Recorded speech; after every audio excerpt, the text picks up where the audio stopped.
Hi guys, welcome back to my channel. This is me Kritika Sharma makeovers. आज का जो मैं ये वीडियो बनाने जा रही हूँ वो है भगवत गीता इंट्रोडक्शन पार्ट 2 पे। पार्ट 1 में ऑलरेडी बना चुकी हूँ, इससे पहले वाला वीडियो आप जाके देख सकते हैं। इस वीडियो में मैं पूरा जो इंट्रोडक्शन पार्ट है वो मैं कंप्लीट करने वाली हूँ, फटफट से आपको मेन पॉइंट्स बताने वाली हूँ। इससे पहले वाला वीडियो थोड़ा सा लंबा हो गया था और इस वीडियो में टाइम ना वेस्ट करते हुए फटाफट मैं आपको पूरा इंट्रोडक्शन जो है वो कंप्लीट करवा देती हूँ। और इसके बाद जो अब मेरा वीडियो आएगा उसमें हम श्लोक चालू करेंगे। जितना भी हो पाएगा, जितना कम से कम टाइम लेके मैं आपको अच्छे से समझा पाऊँ उतना टाइम लेके मैं फटाफट से वो नेक्स्ट व्लॉग अपना बनाऊंगी। तो अगर आप भगवत गीता नहीं पढ़ते हैं और फिर भी पढ़ना चाहते हैं, अगर आपकी इच्छा है तो प्लीज मेरा ये व्लॉग फॉलो करें और ये जो सीरीज मैं अब बना रही हूँ भगवत गीता के ऊपर वो उसको फॉलो करें, लाइक करें, सब्सक्राइब करें। अगर किसी और को भी अगर आप शेयर करना चाहते हैं तो प्लीज इस वीडियो को शेयर करें। और जितनी अच्छी चीजों के बारे में अवेयरनेस हो यार, वो उतना ही सबके लिए अच्छा है। मैं चाहती हूँ कि अगर मैं कोई अच्छी चीज पढ़ रही हूँ तो क्यों नहीं आप लोग भी, अगर आप लोगों के पास टाइम नहीं है, कहीं ट्रैवल कर रहे हैं, ट्रैवल करते करते व्लॉग्स देख सकते हैं और अच्छी चीजों के बारे में जानकारी ले सकते हैं। तो चलिए आज का ये वीडियो स्टार्ट करते हैं। इससे पहले का मैं आपको इंट्रोडक्शन में बहुत कुछ बता चुकी हूँ, तो अब यहाँ से हम स्टार्ट करते हैं। तो मैं बता देती हूँ, मैं ये वाली भगवत गीता पढ़ रही हूँ। मैंने इससे पहले वाले व्लॉग में भी इसके बारे में डाला था।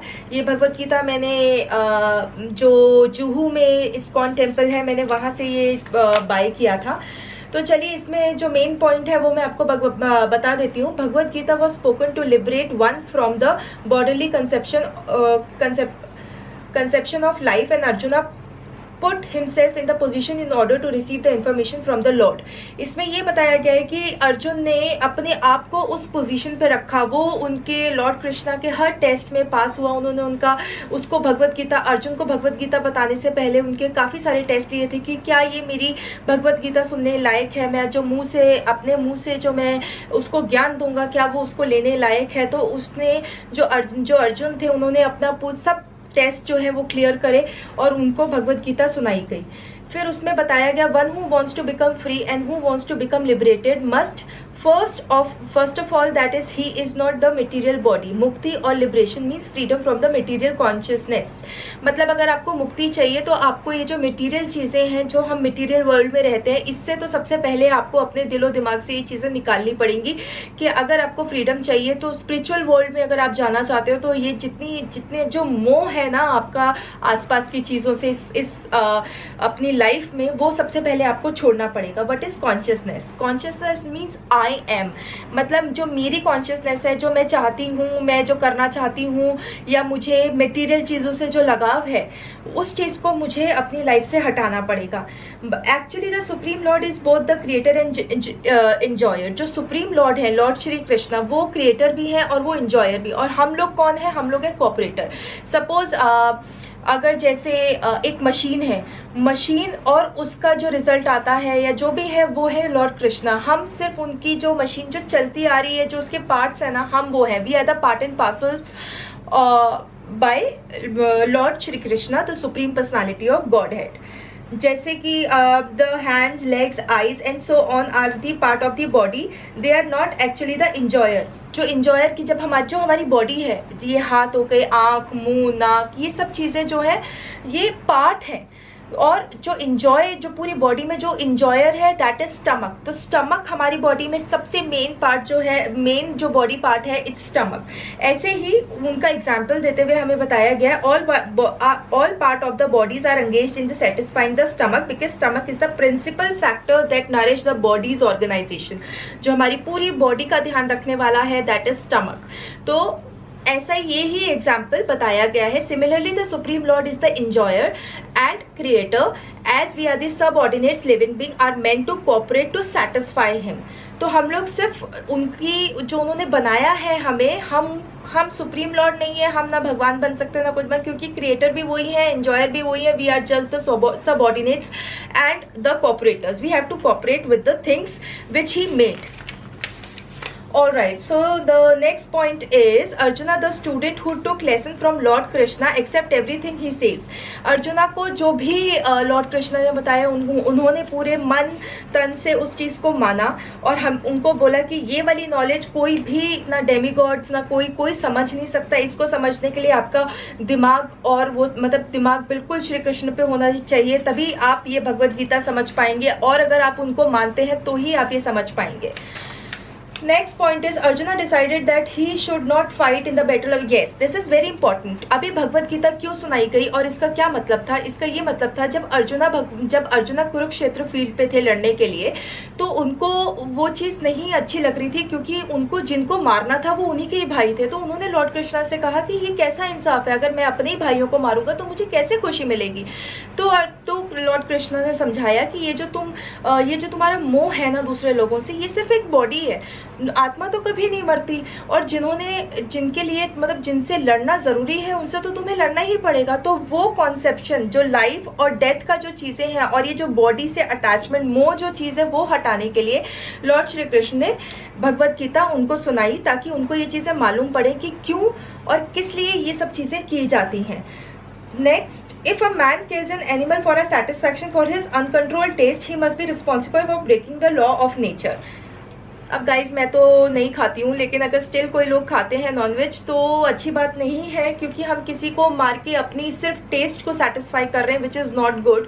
और उसकी इच्छा के बिना उसको काटा जा रहा है, मारा जा रहा है और फिर खाया जा रहा है. I think I don't support this thing. और मैं पहले खाती थी but to be very honest मैं उस चीज़ को झूठ नहीं बोलूँगी, ऐसा कोई वो चीज़ें नहीं है. लेकिन आप खुद भी सोचो, this is not a good thing मेरे हिसाब से. Next point is utilizing the instruction of Bhagavad Gita, then our whole life will become purified. Ultimately we will be able to reach the destination which is beyond the material sky. जो हमारी destination है इस life की, अगर हम इस life में आए हैं, अगर हमें इंसान का बर्थ मिला है तो हमें इसके बाद मरना भी है, जो प्रैक्टिकली हर एक को मरना है. तो उसके बाद के सेटिस्फैक्शन के लिए अगर हम स्पिरिचुअल स्काई में जाना चाहते हैं, अगर हम वो मतलब स्पिरिचुअल स्काई जो है वो उसका नाम है गोलोक, वृंदावन, जहाँ पर श्री कृष्ण रहते हैं. अगर आप वहाँ जाना चाहते हैं तो आपको ये सारी मटेरियल चीज़ों से अपना मन, अपना सब चीज़ें हटानी पड़ेगी, अपना मोह हटाना पड़ेगा क्योंकि ये सब चीज़ें यही रह जाएंगी. और अगर बात देखा जाए तो इसमें बहुत गहराई है. आप देखिए, हम तो एक दिन चले जाएंगे, खाली हाथ आए थे खाली हाथ जाएंगे, तो फिर इन सब चीज़ों से मोह करके कोई फ़ायदा नहीं है. हर एक माँ को अपने बच्चे से होता है, पिता को अपने बच्चे से होता है, हस्बैंड को अपनी वाइफ से होता है, वाइफ को अपने हस्बैंड से होता है, सबको एक दूसरे से होता है. बट एक टाइम ऐसा आता है कि कोई किसी के लिए आप कितना भी कर लो, जाना तो सबको ही है. तो मैं ये नहीं कहती, हाँ ऑब्वियसली अगर मैं ये बोलूँ कि यार मैं ये बात बोल रही हूँ, कल को भगवान ना करे मेरे परिवार में कभी कुछ ऐसा हो तो मैं कभी बुरा नहीं मानूंगी या मैं कभी ऐसे नहीं, दुख सबको होता है. लेकिन उस चीज़ के पीछे अपनी लाइफ कभी मत रोकिए या अपने कर्म कभी खराब मत करिए या कभी बदला या कभी गुस्सा, ये सब चीज़ें कभी नहीं होनी चाहिए. अपने कर्म हमेशा अपने अच्छे रखने चाहिए.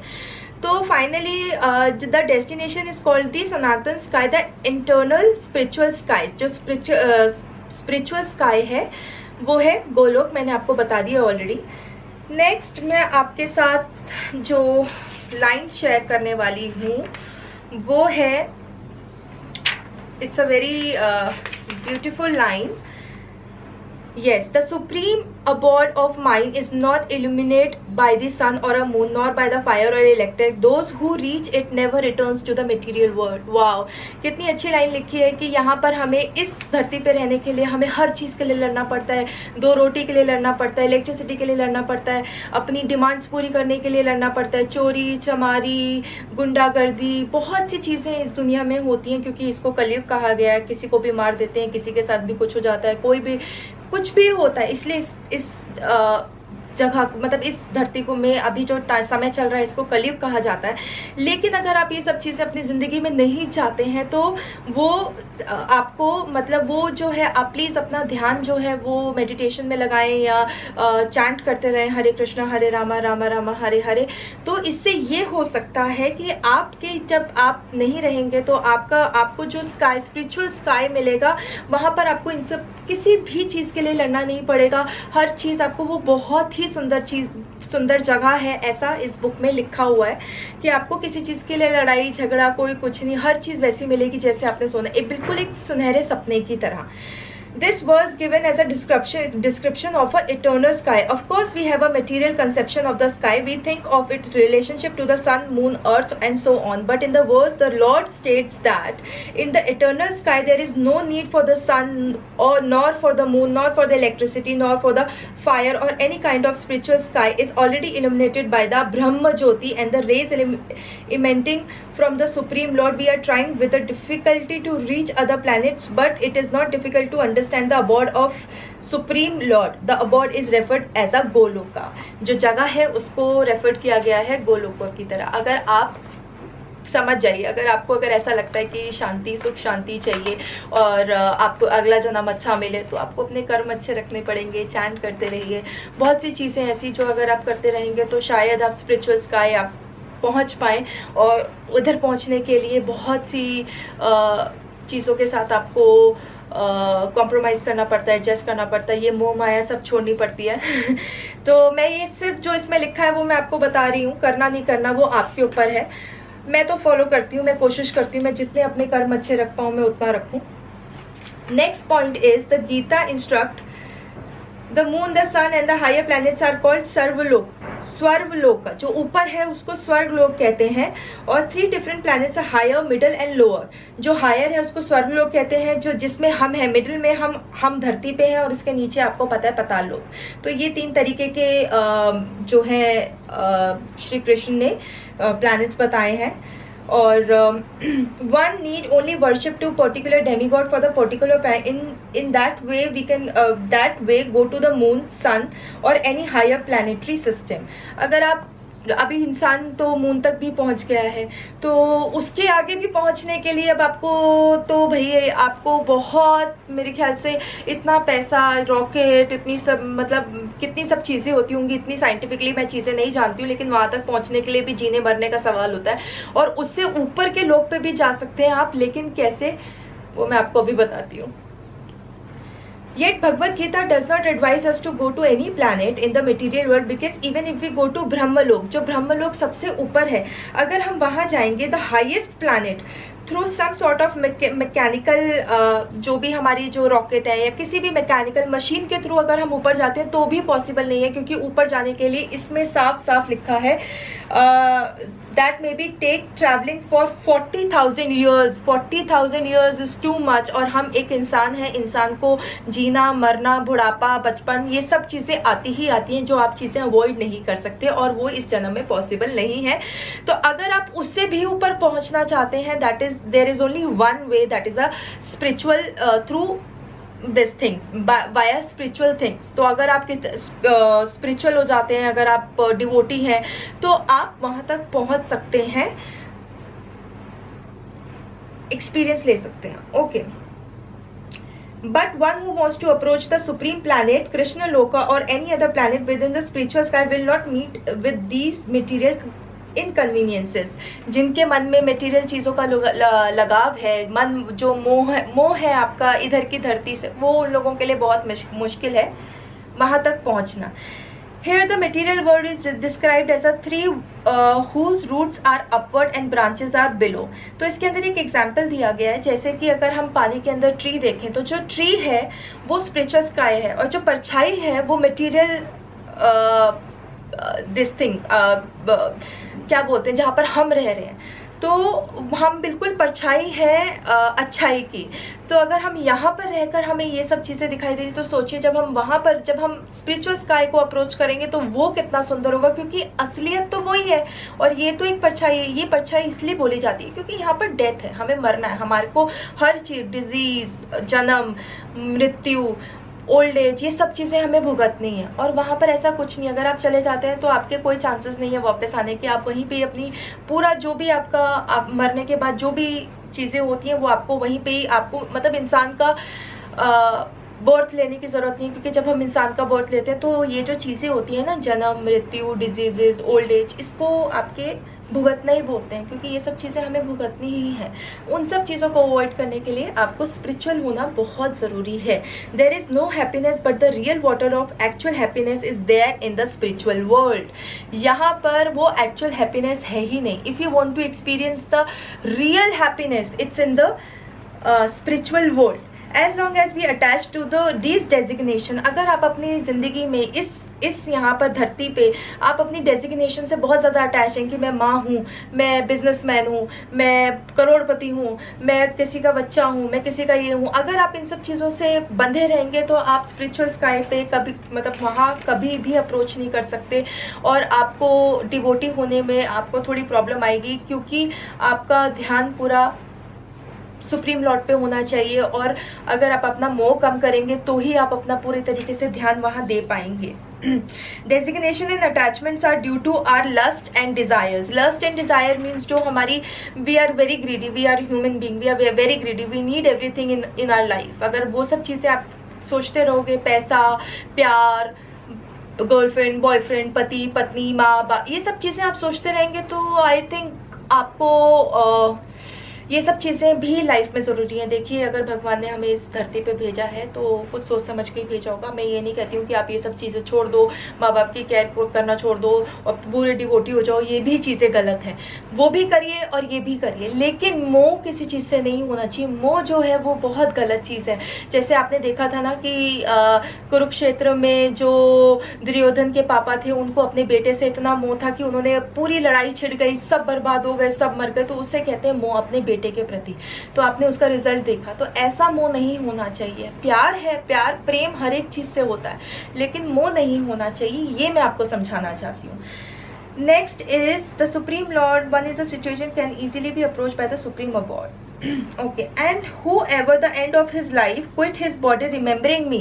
अगर मृत्यु के समय आप श्री कृष्ण को याद करते हैं, या the supreme personality of God head, अगर आप उनको याद करते हैं, मरने के समय पे आप उनका नाम जप रहे हैं, क्योंकि उनका नाम भी इक्वली उतना इम्पोर्टेंट है जितना कि वो, ऑब्वियसली वो हमारे सामने नहीं आ सकते, तो हम एज एन ह्यूमन बीइंग हम सिर्फ उनका नाम ले सकते हैं, उनको याद कर सकते हैं। अगर कहते हैं, इसमें ऐसा लिखा हुआ है बुक में कि अगर at the time of death अगर आप उनका नाम लेते हो और उनका नाम चैंट करते हो, उनके बारे में सोचते हो, तो definitely you will go to swarg lok. आप कृष्ण लोक जाने के आपके पूरे के पूरे चांसेस हैं, ऐसा इसमें लिखा है। Alright, next point is we must transfer our reading to these literature which are given by us।